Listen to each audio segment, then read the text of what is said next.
Começando então. Blá, blá, blá, blá. Aqui, olhando aqui. Aqui assim. Aqui, beleza. Aqui. Ó, começando. O que é o Evangelho Eterno? Somente os adventistas do sétimo dia são um remanescente fiel? Essas e outras respostas darei no vídeo de hoje.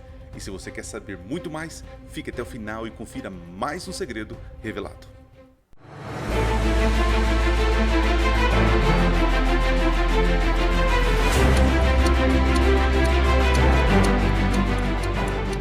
Olá, seja bem-vindo a mais um vídeo do canal Minuto Profético. Nós estamos aqui respondendo perguntas que chegam até mim lá no Instagram, no @Cecilio7. Se você não segue a gente, já aproveita, já segue a gente aqui e também lá no Twitter.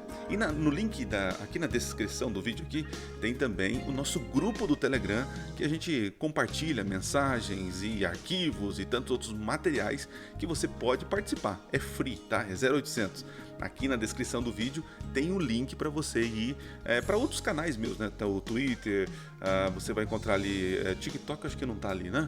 Mas enfim, tem todos os meus conteúdos no link aqui abaixo, tá bom?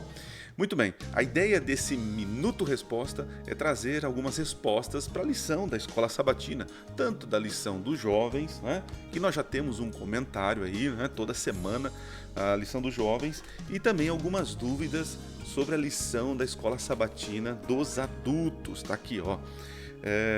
O texto é o mesmo das duas lições, só que surgem perguntas durante a semana.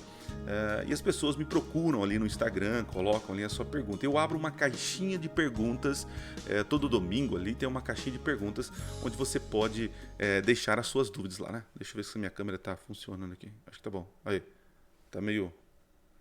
Olha aí. Aí, tá melhorou, acho que melhorou, né? A beleza aí às vezes ajuda, né? Muito bem, então. Hoje eu vou tentar responder 3 perguntinhas que abrange um pouco sobre o capítulo 14 de Apocalipse. Né? E a primeira pergunta que chegou até mim, que faz todo sentido, que até a própria lição vai tentar responder, né? O que é o Evangelho Eterno?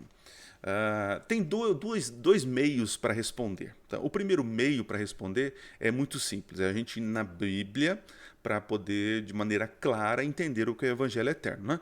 Então eu separei um texto aqui da Bíblia, vai aparecer aqui na tela para você. Olha lá, apareceu aqui na tela. Eu aqui, ó. Aí, tá aqui, isso, beleza. Olha só, lá em Efésios, o apóstolo Paulo diz o seguinte, ó.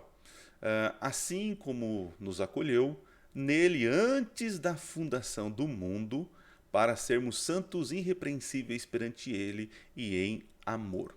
Então nós temos aqui uma resposta de que o Evangelho, o que é o Evangelho? O Evangelho é a salvação de Jesus Cristo, é a boas novas de Jesus Cristo. É Deus se tornando homem para pagar o preço do pecado. Esse mesmo Deus morre, ressuscita e agora ele intercede no plano da redenção. Então as boas novas é Deus salvando um pecador. Evangelho eterno, então quer dizer que esse evangelho, essas boas novas, essa missão, essa pretensão de salvar o ser humano existe antes da criação ser feita, nos tempos eternos. Né? Temos um outro texto aqui, eu vou procurar aqui rapidinho, é Apocalipse 13, verso 8. Ó, já vou colocar na tela para você aqui, eu achei mais prático assim, porque aí eu consigo agilizar na hora da edição. Né? Ó, vou colocar aqui, ó. No versículo 8 diz o seguinte, ó, dá uma olhada aí, ó. Eu tô Apocalipse 8, gente, Apocalipse 13, perdão. Ao vivo é assim mesmo, né? Não é ao vivo, né? Vocês estão entendendo. Cadê? Aqui. E adorá-la-ão todos que habitam sobre a terra. Que está falando do momento em que a besta do mar se une com a besta da terra, a besta do mar tem a sua ferida curada, tal, né? Aqueles cujos nomes não forem escritos no livro da vida do Cordeiro, que foi morto desde a fundação do mundo. Aqui está falando que eles vão seguir essa besta, e quem vai seguir essa besta? São aqueles que não estão escritos no livro da vida, que por sua vez já existe desde a fundação do mundo. Então quer dizer que as pessoas são predestinadas ou são destinadas? Não. É assim, ó, você já nasce com a graça já à sua disposição, né? Você pode pensar assim, eu já nasci, já existia destruição, tragédia, pecado, fatalidades, é verdade. Mas quando você nasceu, também já existia esperança, graça, evangelho para você. Tá? Então nós já nascemos predestinados à salvação. Basta agora eu aceitar. Ok? Então o evangelho eterno, a gente pode responder assim de uma maneira simples, né? São as boas novas de um Deus que salva um pecador. Deus não foi pego de surpresa ali no jardim. Deus já tinha um plano de resgate. Né?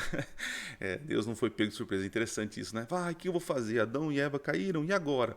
Não, já havia um combinado, já havia um trato, que Jesus ele se tornaria homem, guardaria a lei e provaria para o universo que é possível ser fiel a Deus e que Adão e Eva não foram feitos com defeitos de fabricação, como Satanás acusava Deus, né, de que o ser humano foi feito errado. Né? Não foi. O ser humano caiu em pecado porque escolheu cair em pecado, não porque ele tinha algum defeito de fabricação. Entende? Então, o evangelho eterno, a primeira resposta seria que esse evangelho já existe antes mesmo da criação. Agora, uma segunda resposta que pode abrilhantar, né, esse momento da lição, é que nós temos que entender o que está acontecendo no primeiro século. O César, o imperador romano, criou-se um mito de que o César traria uma paz para o governo, né, para o império. E que esse César ele tem as boas novas para esse reino. Né, porque o César é o Kyrios, é o Senhor. E ele veio trazer o que foi instituída, né, a Pax Romana. Então, perceba o seguinte, a palavra evangelho não é uma palavra de crente, cristão, de judeu. É uma palavra romana, é uma palavra que surgiu no Império. Tibérios, o César, trazendo as boas novas para toda a população. Ele é a resposta. É o imperador romano que traria a resposta. Então, é o evangelho do imperador romano. Aí chega um Galileu, trazendo também um evangelho. Só que interessante, não é qualquer evangelho. Não é um evangelho que surgiu ali no Império de Roma, é um evangelho eterno. Aí o Galileu diz o seguinte, né? Jesus, né, o Nazareno, eu sou o Senhor. Mas peraí, mas não é César? César não é o Kyrios? Não, eu sou o Senhor, eu sou eterno. Né? E o verbo era Deus e o verbo estava com Deus, né? João diz. E também o Império diz trazer a Pax Romana, a paz entre os reinos, que essa Pax não era tanta paz assim não, né? Porque quem não queria se alinhar ao governo, ao Império, era morto, né? Aí Jesus fala assim, eu não trago a paz como esse mundo vos dá, é uma paz diferente. Tá? Então você percebe o contraste, né? Porque existe apenas um evangelho, contado de 4 perspectivas, né? Mateus conta na sua perspectiva, Marcos, Lucas e João. É o Evangelho de Jesus Cristo. Né? No livro de Marcos, quando começa o livro, já fala, esse é o Evangelho de Jesus Cristo, segundo Marcos escreveu. Tá?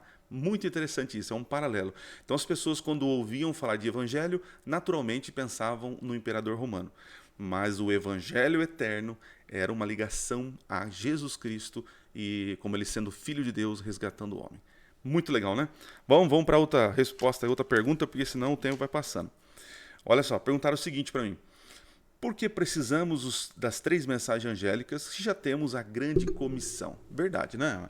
Para assim, Jesus já deu a mensagem lá antes dele subir ao céu, né? Toda a autoridade foi me dada no céu e na terra. E de pregar o evangelho, né? Eu costumo dizer que nós temos verdades presentes. Cada momento da história existe uma verdade relevante para aquele momento. Né? Por exemplo, para Adão e Eva era comam de tudo menos dessa árvore. Para Noé entre na arca, vai cair um dilúvio. Para Abraão sai da tua parentela. Então, em vários momentos da história havia uma verdade presente. Né? Para Jesus, no início do evangelho vão, pregue o evangelho. Interessante, antes de Jesus dar esta missão, qual era a verdade presente? Este é o Filho de Deus, o Cordeiro de Deus, que tira o pecado do mundo. Então, quando eles aceitam Jesus como Senhor e Salvador, agora eles pregam o evangelho. Né? Então, eu costumo dizer que todo aquele que aceita Jesus como Senhor e Salvador, ele prega o ID evangélico. É o ID, é o de Mateus 28, do verso 18 ao 20, a grande comissão. Todos que aceitam Jesus como Senhor e Salvador pregam esse ide evangélico. Agora, nos últimos dias, no tempo do fim, nós temos uma verdade presente. Qual é a verdade presente? A verdade presente, ela não anula a verdade passada. Pelo contrário, ela acrescenta. É uma verdade progressiva. Ou melhor, é um conhecimento de toda a verdade que é progressivo. Ok? Então, as 3 mensagens angélicas não anulam o id evangélico. O id profético das 3 mensagens angélicas não anula o id evangélico. Pelo contrário, ele somatiza. Porque a primeira mensagem é temer a Deus e dar-lhe glória, pois é chegada a hora do seu juízo. Ali fala sobre o temor do Senhor, sobre aceitar Deus como Criador e também sobre um acerto de contas. Então, as 3 mensagens angélicas, elas são a verdade presente para os nossos dias. Elas não anulam o id evangélico. Pelo contrário, elas somatizam forças para uma verdade maior que os próprios discípulos naquele momento não tinham. Não era a mensagem deles falarem sobre juízo. É a nossa mensagem hoje, falar sobre juízo. Mas falar sobre juízo não tem que falar sobre Jesus, salvação, a volta dele? Então, quando nós falamos sobre juízo, nós falamos sobre volta de Jesus. Nós falamos sobre salvação. Nós falamos sobre graça. Nós falamos sobre amor. A mensagem presente hoje é juízo, acerto de contas. Ok? Muito bem, e a última pergunta. Vamos lá, porque nosso tempo está passando. Eu quero fazer um vídeo curto aqui. A outra pergunta também é provocante, né? Diz assim: somente os adventistas do 7º dia são os remanescentes? Essa pergunta costuma aparecer sempre no meu Instagram lá, porque um dia eu fiz uma declaração, né, sobre isso. Então, entenda. Na Bíblia toda, você percebe que existe um remanescente, um grupinho pequeno, que são fiéis, né? Por exemplo, no tempo de Noé, era só a família dele. No tempo de Abraão, foi só Abraão e a esposa e que saíram lá de Ur dos Caldeus. Na Babilônia, tinha só um grupinho. Então, sempre existiu um restante, um resto que era fiel. Um grupo maior de infiéis e sempre tinha um grupo pequeno. Lembra que Elias achava que era o único que tinha sobrado, mas Deus falou: existem 7.000 que não dobraram os joelhos a Baal. Então, sempre houve um povo remanescente. Agora sim, nos últimos dias, nós podemos classificar 2 tipos de remanescente. Temos esse remanescente que estão em diferentes religiões e denominações, que estão vivendo a sua verdade, que estão vivendo aquilo que conheceram como verdade e são fiéis àquilo. Né? Por exemplo, na Batista, na Presbiteriana, na Católica, em tantas outras igrejas, pessoas que receberam a luz de uma verdade e estão vivendo segundo a luz que receberam. São fiéis. São fiéis. Nós não podemos dizer que todos que estão na igreja batista são fiéis, todos que estão na igreja adventista são fiéis. Né? Tem um grupo que realmente segue a sério, vive o evangelho. Né? Então esses são os remanescentes, são os fiéis. Agora, o segundo grupo dentro do remanescente é o que nós chamamos de remanescente profético. É um remanescente que vive a luz que recebeu e também proclama a verdade presente. Vou dar um exemplo. Que povo lá fora, dos nossos irmãos evangélicos, estão pregando sobre juízo? Eles estão pregando, os batistas, sobre a volta de Jesus, e tem que continuar, tá certo? Os assembleianos estão pregando sobre a graça, a salvação, tá certo, continue. Os presbiterianos falando sobre a verdade sobre o Espírito Santo, isso aí, estão pregando, tá certo, tem que pregar sobre isso. Mas um povo que Deus levantou nesses últimos dias, eu, Adriano, creio que é o movimento adventista. Então, os adventistas são os remanescentes fiéis, porque é um movimento que foi levantado com uma mensagem: pregar as 3 mensagens angélicas. Nós somos, que podemos dizer assim, o povo do serviço. Mas dentro da igreja adventista, não é porque você é adventista que você é remanescente. Então, para você se encaixar como remanescente fiel, você tem que viver a luz e a verdade que você recebeu. Ok? Agora, para ser um remanescente fiel, profético, você tem que viver a luz que você recebeu e proclamar as 3 mensagens angélicas. Entendeu? Bom, gente, é o que eu tinha para hoje. Se você quer fazer a sua pergunta, vai lá no @Cecilio7, segue a gente no Instagram, deixa a sua pergunta aí que vai me ajudar com certeza a fazer outros minutos respostas. Tá certo? Um forte abraço para você. Deus te abençoe. Aproveite esse trimestre para estudar essa lição maravilhosa, né, que estamos estudando aqui, tanto a de adulto como de jovem, né? É o mesmo texto, E isso vai te ajudar a entender mais o propósito de Deus para a tua vida, ok? E não se esqueça, Minuto Profético. Nunca foi tão fácil estudar profecias. Valeu, gente. Até a próxima. Se Deus assim permitir, né? Valeu. Tchau, tchau.